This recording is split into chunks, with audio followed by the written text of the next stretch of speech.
All right, you guys, so I'm gonna talk about the forehand topspin drop. What I love about this drop specifically is that the spin on it makes it an aggressive drop, because once it goes high over the net, it'll like dip really low once it gets to the kitchen line. That's what makes this drop a lot better than a push drop. It's just a little bit more aggressive. You can put some more spin on it, and then once it hits the ground, it'll actually jump up towards your opponent, making it a more aggressive shot to return. So the first thing I want to talk about is contact point. Contact point is the point at which your paddle hits the ball. Okay, so many times, like for example, for a dink, you're gonna wanna contact the ball at the bottom of the ball because that's gonna push that ball up.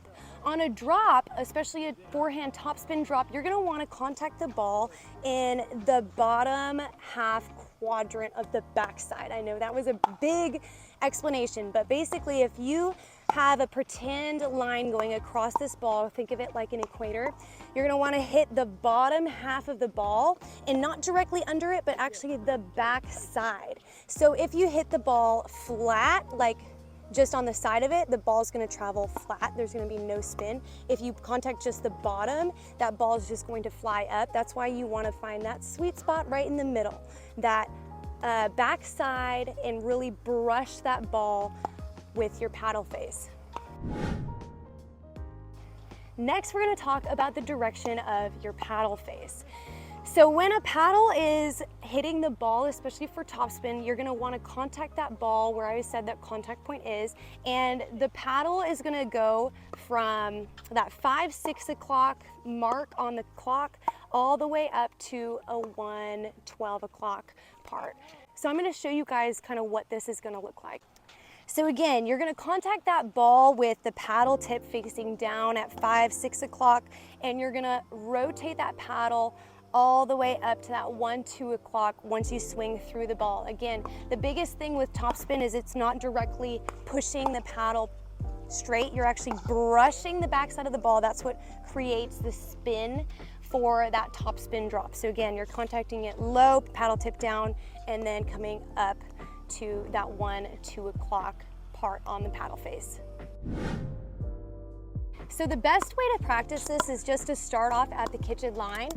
So again, you really want to have that paddle tip contacting that ball on the back quadrant, and have that paddle tip down at that 5, 6 o'clock, and then really work on pulling that up to that 1, 2 o'clock. This is a great way if you are looking to really create that top spin, to just practice it on a dink, because if you're not doing it on the dink, then you won't do it on the drop. So again, start off really working on getting spin on those dinks at the kitchen line, and then once you start doing that, I would work on a drill to back you up to the baseline. So I wanted to show you guys this in slow motion. See at the point of contact how the paddle tip is down at that 6 o'clock.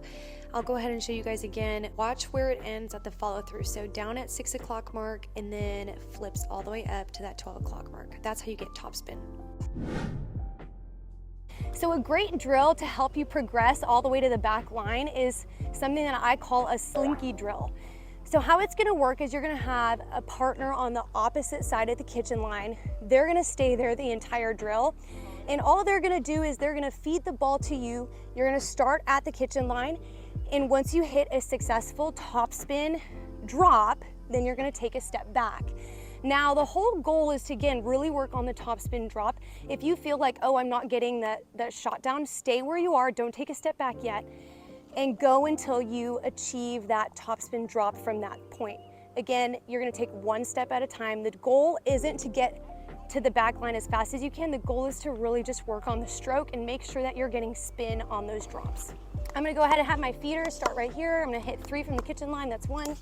Here's 2, here's 3. Now I'm gonna step back, and I'm gonna try to hit 3 from here. 2 and 3, good. Take a step back.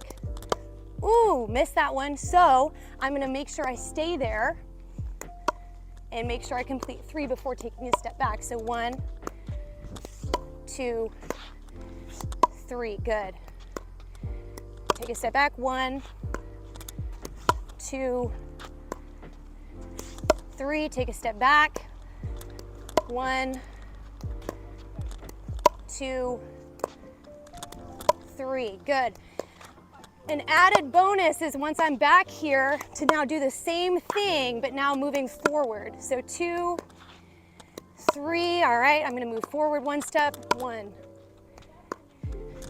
2, and 3, I'm gonna move forward, 1, oops, 2, 3, I'm gonna do an extra credit because 1 was high, hey, all the way until I get to the kitchen line.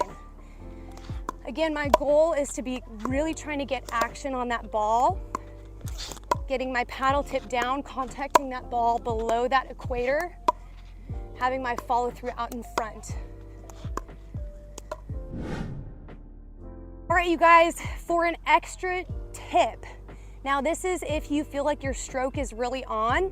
A great way to add a little bit more topspin is honestly to get your body weight into the shot. So I always say when you're hitting a drop, you want your non-dominant foot coming forward, stepping into the shot. Something that will give it a little extra oomph is really getting that body low and pulling with your legs instead of your arms. So a great way to practice this is honestly to just stay at the baseline and really work on shifting your weight from your legs and moving forward from your hips and really bending that knee low. All right, you guys, biggest thing I want you to see is the weight transfer that's happening in my legs. So when I'm hitting that ball, my legs are loaded in that back leg. And then as I'm pulling that shot forward, I'm shifting with my hips and transferring that weight from my back foot to my front foot, or actually even forward. So what's awesome about this is you can put a lot of spin on it and that ball will go really high, but then still dip really, really low. All right, you guys, so basic things that you want to remember for this shot is the paddle positioning going from low to high. Contact point, making sure that you're contacting the ball on the bottom backside of the ball so that you're really brushing up. That's what creates that topspin motion.